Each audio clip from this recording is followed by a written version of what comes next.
اور جو لوگ ایمان لائے اور نیک کام کرتے رہے ان کو ہم بہشتوں میں داخل کریں گے جن کے نیچے نہریں جاری ہیں، ابد الآباد ان میں رہیں گے۔ یہ خدا کا سچا وعدہ ہے، اور خدا سے زیادہ بات کا سچا کون ہو سکتا ہے؟ نجات نہ تو تمہاری آرزوؤں پر ہے اور نہ اہل کتاب کی آرزوؤں پر۔ جو شخص برے عمل کرے گا اسے اسی طرح کا بدلہ دیا جائے گا، اور وہ خدا کے سوا نہ کسی کو حمایتی پائے گا اور نہ مددگار۔ اور جو نیک کام کرے گا، مرد ہو یا عورت، اور وہ صاحب ایمان بھی ہوگا، تو ایسے لوگ بہشت میں داخل ہوں گے، اور ان کی تل برابر بھی حق تلفی نہ کی جائے گی۔ اور اس شخص سے کس کا دین اچھا ہو سکتا ہے جس نے حکم خدا کو قبول کیا اور وہ نیکوکار بھی ہے، اور ابراہیم کے دین کا پیرو ہے جو یکسو مسلمان تھے، اور خدا نے ابراہیم کو اپنا دوست بنایا تھا۔ اور آسمان اور زمین میں جو کچھ ہے سب خدا ہی کا ہے، اور خدا ہر چیز پر احاطہ کیے ہوئے ہے۔ اے پیغمبر،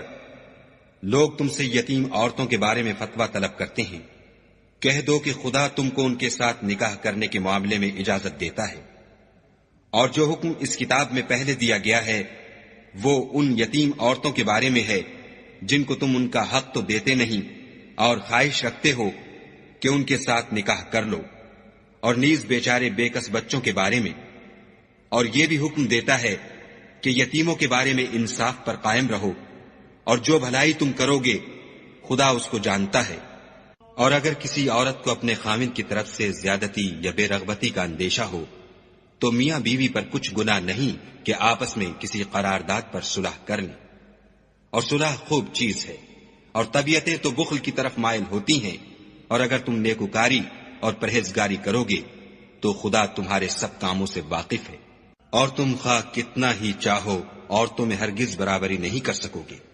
تو ایسا بھی نہ کرنا کہ ایک ہی کی طرف ڈھل جاؤ اور دوسری کو ایسی حالت میں چھوڑ دو کہ گویا ادھر میں لٹک رہی ہے،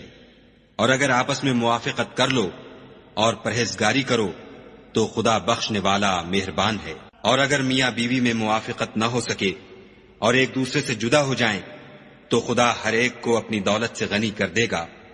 اور خدا بڑی کشائش والا اور حکمت والا ہے۔ اور جو کچھ آسمانوں میں اور جو کچھ زمین میں ہے سب خدا ہی کا ہے، اور جن لوگوں کو تم سے پہلے کتاب دی گئی تھی ان کو بھی، اور اے محمد صلی اللہ علیہ وآلہ وسلم تم کو بھی ہم نے حکم تاکیدی کیا ہے کہ خدا سے ڈرتے رہو، اور اگر کفر کرو گے تو سمجھ رکھو کہ جو کچھ آسمانوں میں اور جو کچھ زمین میں ہے سب خدا